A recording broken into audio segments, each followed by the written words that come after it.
मनोजदादा जरांगे यांचं मुंबईमधील आंदोलन हे 100% यशस्वी झालं अशी माझी भावना आहे. कारण त्यांची आंतरवलीला ज्यावेळी पहिलं उपोषण केलं त्या उपोषणाला मी पाठिंबा दिला होता.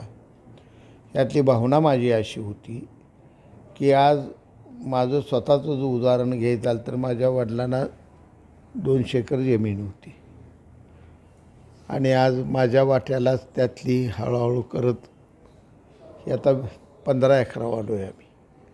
माझा मुलगा आता 15 एकरावर गेला. त्यामुळे तुकडं पडत जाणार आहे. भविष्यात मराठ्याच्या मुलाच्या वाट्याला 1.5-2 एकरसुद्धा जमीन येणार नाही आणि मग जगण्याचं साधन आणि अर्थकारणी जुळणार नाही. सगळं उद्ध्वस्त होईल समाज. त्यामुळे हे आंदोलन अतिशय महत्त्वाचं होतं. फडणवीस साहेबांनी मूक मोर्चे निघाल्यानंतरही मराठा समाजाला आंदोलन दिलं होतं.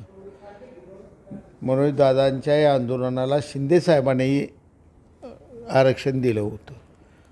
परंतु त्यांची मागण्या काय पूर्ण त्यांना वाटल्या नाहीत. परंतु काल हैदराबाद गॅझेट आणि छत्रपती गॅझेट सातारा ही 2 शिवकालीन आणि हैदराबादचं गॅझेट मान्य केल्यानंतर बऱ्यापैकी मराठा समाजाची धारणा ही आनंदी झालेली आहे, समाधान झालेलं आहे.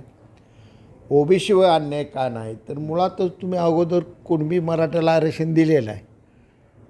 गॅझेटमुळं काय वाढणार कुठलं आहे की ज्यांची पुरावे आहेत तेवढीच वाढणार आहेत.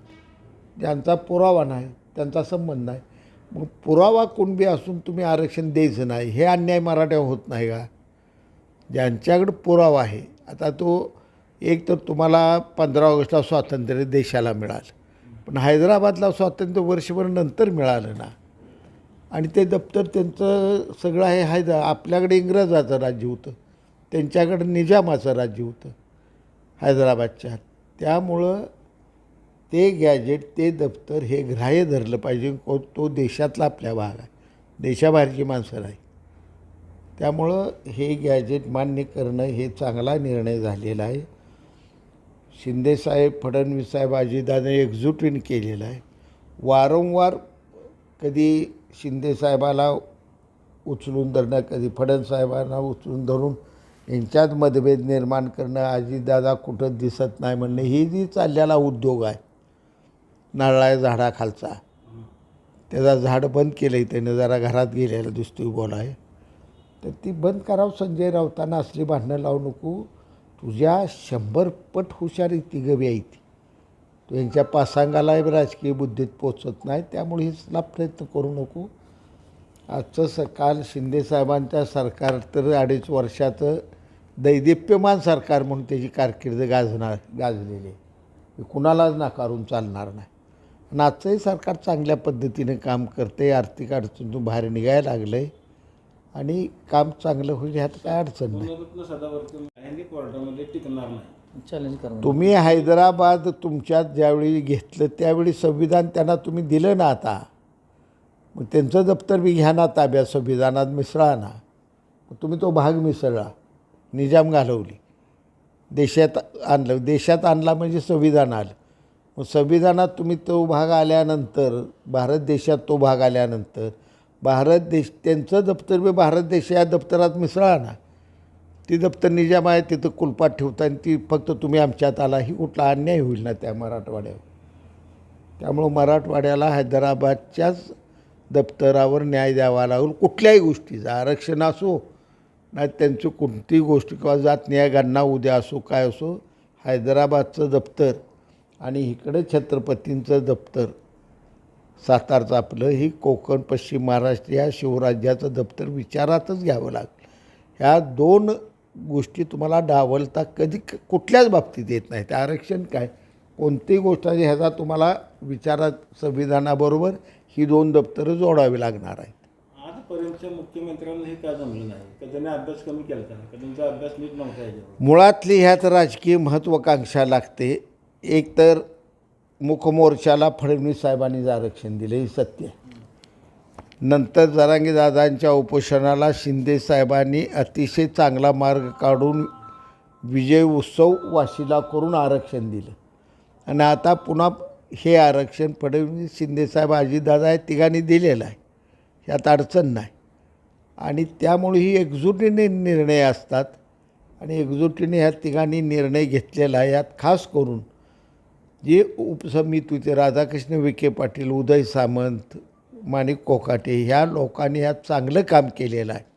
आणि सरकार आणि जरांगेदादा या दोघातला समन्वय या दोघांना ह्या कमिटीनं चांगला साधला.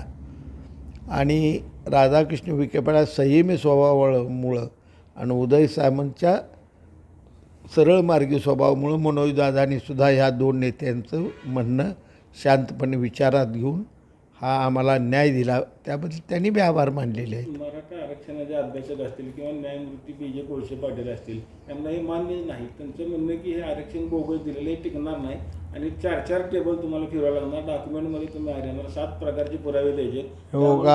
तोंडाला पानं पुसलेत असा त्यांनी आरोप केला. हे कायदे तज्ज्ञांचं थोडं आपण बाजूला ठेवूया, त्यांच्याविषयी मला काय बोलायचं नाही. माझं मत आहे 4 टेबल कशाला, आम्ही 8 टेबल फिरतो पण आम्हाला आरक्षण द्या. आमच्या काय पिंढऱ्या दुखणार आहे त्या आमच्या पोरांच्या. 10 ठिकाणी आमची पोरं टेबलावर जातेली अडचण नाही, पण आरक्षण मिळालं पाहिजे. आता तो दप्तरातला कागद पुन्हा या तहसीलदार कार्यालयात रितसर करून घ्याय. थोडा त्रास झाला तर आम्ही सहन करू, आमची पोरं सहन करतील. काय अडचणी पोरांना आला, आम्ही लोकप्रतिनिधी आहे, आम्ही जाऊन तिथे त्यांचा प्रश्न कचेरीत जाऊन बसून सोडवू. पण OBCवर कुठलाही अन्याय न करता दिलेलं आरक्षणात यश मिळालं ह्या बाबतीत मला मोठा आनंद आहे.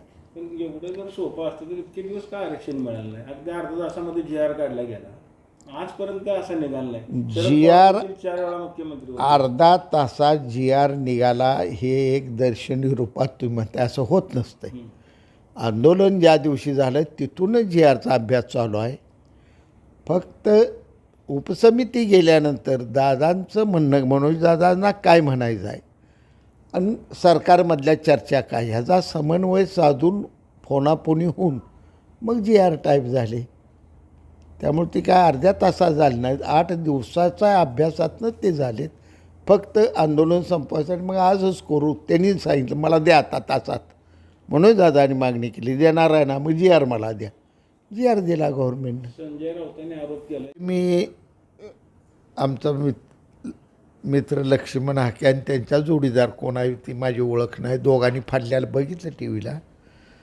आता आमच्या तालुक्यातलाच माणूस आहे, जरा रागीट आणि फास्ट आहे, पहिल्यापासून रागीट आहे, ते आजचाच नाही. कॉलेजला असल्या पण त्या रागीट स्वभाव आम्ही बघत आलो आहे.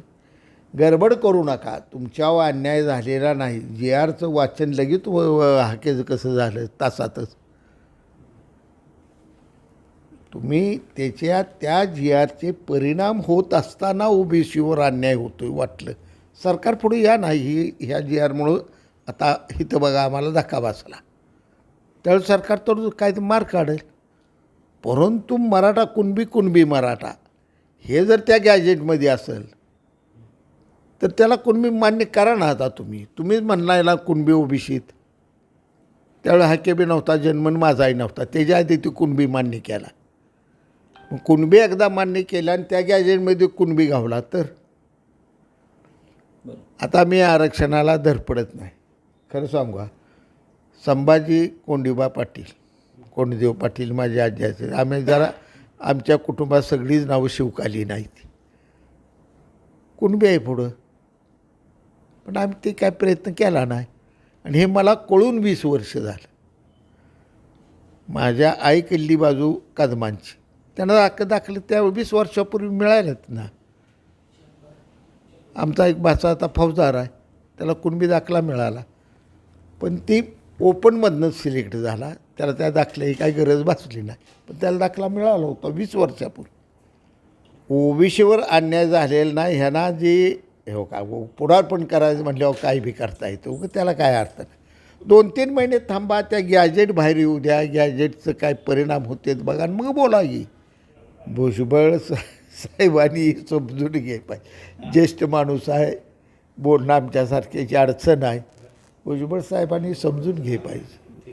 हो का एक बाजू झाली का मी निवडून येतो, ही जर गणित मांडत गेलं तर आमदार व्हाल, मंत्री व्हाल, लई मोठं मुख्यमंत्री व्हाल, तुम्हाला पंतप्रधान तर कोण करत नाही. मग कशाला उगं बिनकामाचं मतासाठी समाज पेटवायला लागला आहे. प्रसिद्धी आणि निवडणूक हे सोडून ह्यांच्या डोक्यात काय.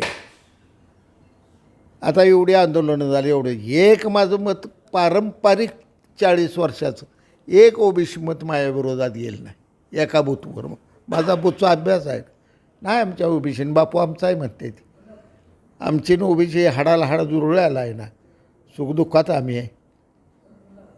पण उगं भडक राजकारण करून काय तर समाज पिटवू नका. तुम्हाला महाराष्ट्र पुढं न्यायचा झाला तर सगळ्यांनी शांततेत जावं आणि पुढं घेऊन जावा.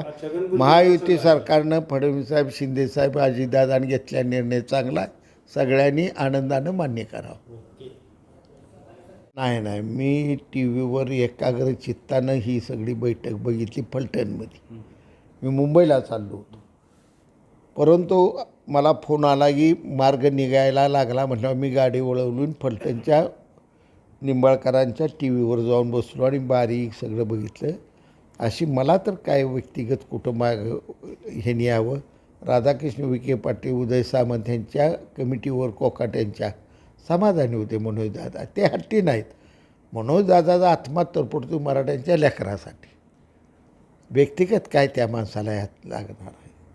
त्याची भूक किती आहे, 2 भाकरी भूक. समाजाच्या भाकरीसाठी राबलेला माणूस मनोजदादानं चांगलं काम केलं. अण्णासाहेब पाटलांपासूनची जी परंपरा आहे त्या परंपरेतलं हे एक यशस्वी नेतृत्व.